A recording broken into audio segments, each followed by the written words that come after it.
Welcome to This Explainer. Today we're diving into an absolutely fascinating clash of worlds.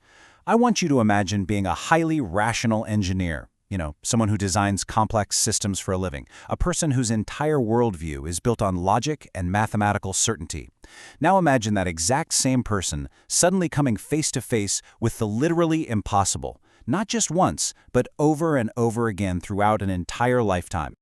So, have you ever experienced a coincidence that felt, just way too perfect to be random? We've all had those moments, right? But for our narrator today, an engineer named Yehuda, these weren't just fleeting thoughts to be brushed off. Over the course of decades, he decided to meticulously document these mysteries. And he didn't do it to prove some wild theory. He did it to serve as a compass of thought, a legacy of open-minded, critical thinking that he could pass down to his grandchildren. Part 1. Logic and Life's Mysteries, Yehuda's Approach.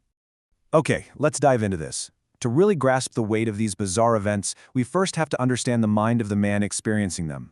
Yehuda's approach is strictly grounded. He's trained to seek logic and patterns in literally everything he does, which means he completely rejects immediate mystical or supernatural explanations. Instead, he just documents occurrences that thoroughly defy statistical probability. His whole goal here is to leave a legacy of critical thinking for future generations. And honestly, it's exactly this grounded, analytical background that makes his encounters with the unknown so incredibly compelling. Part 2. Not truly random. Meaningful coincidences. Which brings us to the first major category in Yehuda's logbook, Phenomenon 1, Meaningful Coincidence. These are situations that repeatedly defy simple statistical laws of probability, which kind of suggests a hidden order or purpose. So I have to ask you, what happens when the phrase randomness isn't random actually becomes true? Let's look at the data he collected. And this brilliantly illustrates exactly what we're talking about. Let's trace this timeline. The year is 1991, and Yehuda is visiting a remote country in Africa. On day 1, he visits a nature reserve and signs a guest book right after an Israeli minister. Okay, cool. Day 3, he bumps into a former colleague named Peter in a random restaurant in a completely different city. Peter reveals that he was at that exact same nature reserve just minutes after Yehuda and saw his name in the guest book. But wait, it gets even crazier. On day 7, Yehuda runs into Peter again at a cabaret 150 kilometers away. The mathematical probability of two unconnected colleagues meeting 3 times in a vast, remote foreign country borders on absolute zero. Or take this anomaly from 1997. Yehuda is leaving a role at his company, and 2 of his engineers decide to gift him a beautiful framed print of Michelangelo's creation of Adam, specifically focusing on the hands, which Yehuda dubbed the human touch. He goes home that evening, super excited to tell his wife about the incredible gift, only to find that she had received a postcard in the mail from a friend in England that exact same day. The image on the postcard? The exact same Michelangelo painting. 2 identical, independent images arriving on the exact same day. Seriously, what are the odds? Part 3. Invisible Connection, Non-Local Bonds.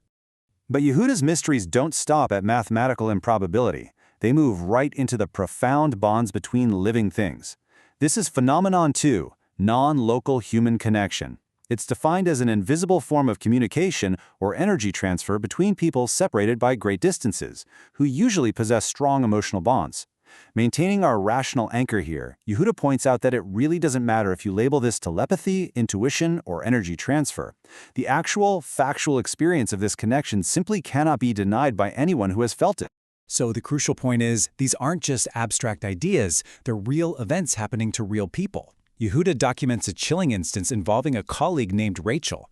Right in the middle of a complex laboratory experiment, she suddenly halted everything and stated aloud that her mother had died at that exact moment. They checked, and it was absolutely true. She sensed her mother's passing from miles away, instantaneously. How does a strictly logical mind even process a data point like that? Part 4. Glimpses of the Future, Foresight Phenomenon. This brings us to the third and perhaps the absolute most difficult phenomenon for a rational mind to process, Phenomenon 3, Foresight. It's the sense that certain events can be known before they actually occur.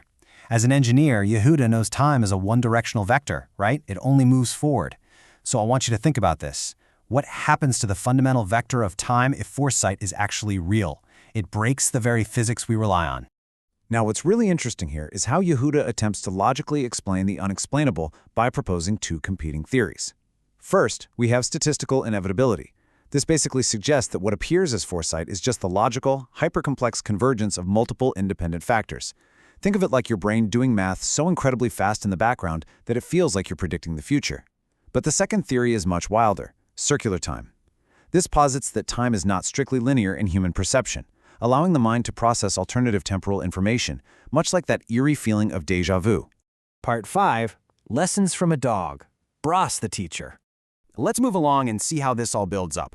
While Yehuda wrestled with these massive, grand theories of time and probability, it turns out his greatest teacher was right inside his own home, a non-human family member who effortlessly mastered these mysteries.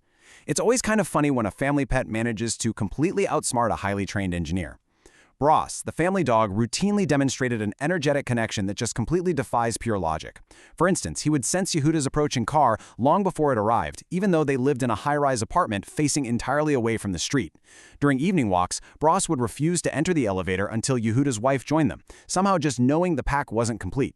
And when temporarily left at a dog hotel during a trip abroad, Bros exhibited profound human-like depression, feeling that emotional separation deeply. As Yehuda reflects on this, he notes something incredibly touching. He says, "We didn't need a dog to entertain us. He was family." The connection was so unique and so profound that when Bros passed away, they didn't just go out and get another dog to replace him. Instead, as a lasting tribute to this incredible bond, Yehuda wrote a whole autobiographical book entirely from Bros's perspective. It was his way of giving a voice to the silent but incredibly perceptive observer of their lives, a book that his children and grandchildren still read today. Part 6. A Legacy of Wonder. Looking back from 2026. Connecting all this logical analysis back to his core motivation, Yehuda looks back on his life from the vantage point of the year 2026. After nearly 30 years of analyzing these events, he freely admits he still doesn't have the scientific answers. He knows that the world we perceive through logic and our basic senses is likely just a very small fraction of a much more complex reality. He compiled this entire record to teach his grandchildren, and frankly, all of us, to remain open, to not let the fast-paced, screen-filled modern world blind us to life's profound mysteries. So I want to leave you with this final provocative thought from our engineer. When you experience a bizarre coincidence or a sudden unexplainable intuition, don't just brush it off. Ask yourself, is it possible that the universe is hinting at a deeper order we have not yet learned to see?